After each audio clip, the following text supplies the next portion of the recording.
రైతులందరికీ నమస్కారం. మీకు మంచి దిగుబడి మీరు తీసుకోవాలంటే ఒక 4 పాయింట్స్ మీకు చెప్తా, ఇంపార్టెంట్. అవి నోట్ చేసుకోండి. ముందుగా వచ్చేసి మనకు వెలుతురు. పంటలో వెలుతురు అనేది చాలా ఇంపార్టెంట్ అన్నమాట. వెలుతురు చెట్టుకు వచ్చేటట్లు మాత్రం చూసుకోండి. సెకండ్ వచ్చేసి మనకు తడి. కొంచెము పంట మొత్తం మంచిగా రావాలంటే భూమి అనేది తడిగా ఉన్నట్లుగా చూసుకోండి. మూడోది వచ్చేసి గడ్డి అన్నమాట.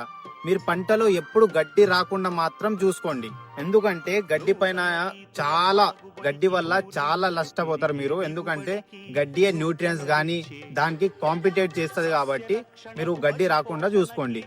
నాలుగోది వచ్చేసి స్పేసింగ్ ఏంది, మనకు ఎక్కువ చెట్లు నాటితే ఎక్కువ పంట తీసుకోవచ్చు అని అనుకుంటారు. కానీ అట్లా కాదు. మీరు స్పేసింగ్ ఏముంటది, వెరైటీ బట్టి స్పేసింగ్ ఉంటది. ఒకవేళ మీరు ప్రాపర్ స్పేసింగ్ పాటిస్తే మాత్రం మీకు మంచి దిగుబడి వస్తాయి, మంచి లాభాలు కూడా మీరు పొందొచ్చు అనమాట. ఒకవేళ మీకు స్పేసింగ్ అర్థం కాకపోతే TNAU ఉంటది లేదా ICAR వాళ్ళ వెబ్సైట్స్ వెళ్ళి చెక్ చేయండి.